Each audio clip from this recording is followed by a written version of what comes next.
Parmi les nombreux zèbres que l'on trouve dans la savane africaine, ceux avec les rayures noires et blanches distinctives se démarquent. Les caractéristiques biologiques de ces magnifiques créatures, qui incluent des structures sociales distinctes et des schémas de migration, sont tout aussi frappantes que leur apparence époustouflante. Les scientifiques et les naturalistes ont été perplexes par les mystères que recèlent ces créatures depuis des siècles. Qu'est-ce qui donne aux zèbres leurs rayures? Et pourquoi semblent-elles être disposées de manière si aléatoire?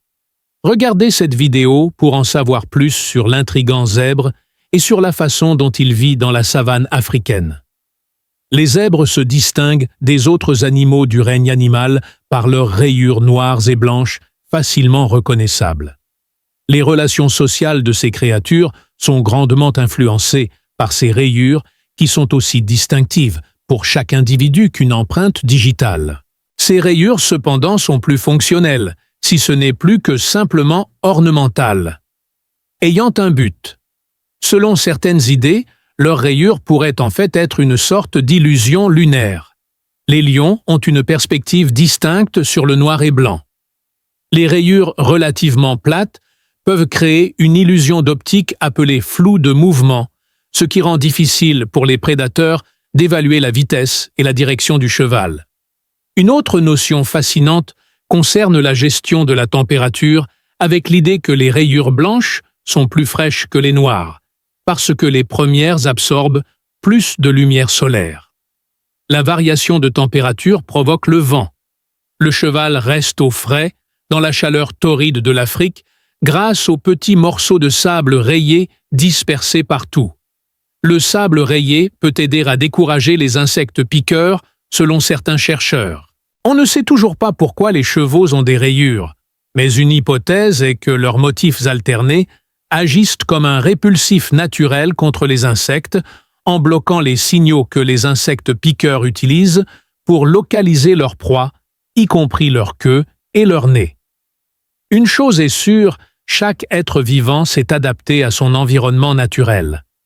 Les zèbres, par exemple, ont développé des rayures qui les aident à se démarquer dans la rude savane africaine. Les chevaux, en revanche, comptent sur leurs puissantes pattes arrière pour soutenir leur corps lourd et repousser les prédateurs dangereux.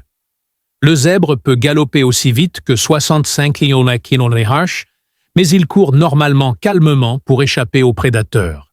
Les sens remarquables de l'ouïe et de la vue que possèdent les hyènes et les guépards leur permettent de continuellement, pour survivre dans la savane africaine sèche et chaude, les zèbres comptent sur leur odorat aigu et leur capacité à détecter même le moindre son. Leur ensemble de dents distinctifs leur permet de manger une gamme diversifiée d'herbes, y compris celles qui sont trop dures à mâcher, avec leurs molaires acérés, qui sont hautement adaptés à un régime riche en fibres. Les zèbres font également pousser de nouvelles dents constamment pour compenser l'usure causée par la mastication de végétation grossière pendant de longues périodes. Ce trait est particulièrement important car il permet aux zèbres de manger une grande variété d'herbes, dont certaines peuvent être trop dures pour leurs dents. Trouver un équilibre entre le repos et la survie est essentiel au mode de vie d'un zèbre. Dans la savane africaine, la journée d'un zèbre commence à l'aube, dès que le soleil se lève. Ces herbivores commencent à paître dès que le soleil se lève. Ils passent près d'1 heure par jour à mâcher des plantes pour se nourrir, mais ce n'est pas tout ce qu'ils font. Les zèbres sont des animaux très sociaux, vivant en groupes familiaux, soudés, appelés troupeaux. Dans ces groupes, il y a un étalon plusieurs juments et leurs jeunes. Les zèbres communiquent entre eux par un système complexe d'appels de langage corporel et d'expression faciale. Si vous avez l'occasion d'observer des zèbres en action, vous remarquerez qu'ils forment des groupes serrés et que leurs rayures se mélangent pour former une masse plus grande, rendant plus difficile pour les prédateurs de distinguer les animaux individuels. C'est un comportement social important, mais la vie dans la savane n'est pas toujours calme et paisible. Les zèbres sont constamment confrontés à de graves menaces de prédateurs tels que les lions, les hyènes et les léopards. Ces prédateurs considèrent les zèbres comme des proies faciles et n'hésitent pas à attaquer même les zèbres adultes qui emploient un mécanisme de défense unique reposant sur la force collective de leur nombre. Les sables repoussent les prédateurs avec leurs coups de pied puissants et leurs sabots acérés, et ils encerclent fréquemment leurs jeunes pour plus de sécurité. Il est fascinant de voir que les sables se sont adaptés pour dormir sur le ventre afin de pouvoir fuir rapidement en cas de danger. Les sables se relaient également pour s'accoupler, ce qui est un avantage de leur grande population. Pendant la saison des amours, les sables participent à des rituels intrigants qui mettent en valeur leur structure sociale complexe et leur comportement, ce qui est une technique plutôt intelligente pour assurer la survie des sables dans le difficile désert africain. Les chevaux mâles du troupeau font le spectacle pour les juments pendant la saison des amours. Ils augmentent le volume et deviennent plus actifs dans leur tentative de séduire les juments. Les juments répondent au comportement de cour des mâles, qui inclut des morsures, le repli sur soi, et une danse élaborée d'enfouissement.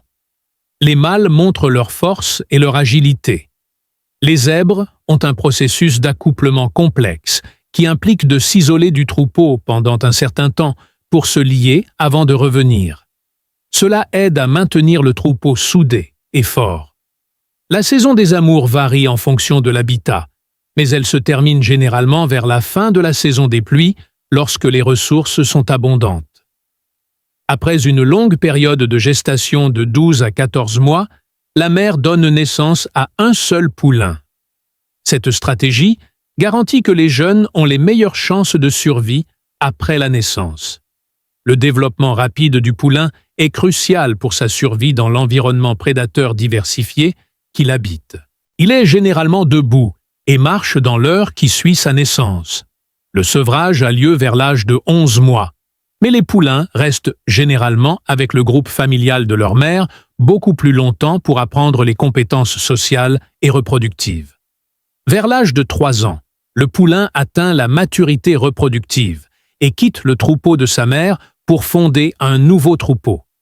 Ce cycle de naissance, de croissance et de dispersion constante aide la population de poulains à prospérer à l'état sauvage.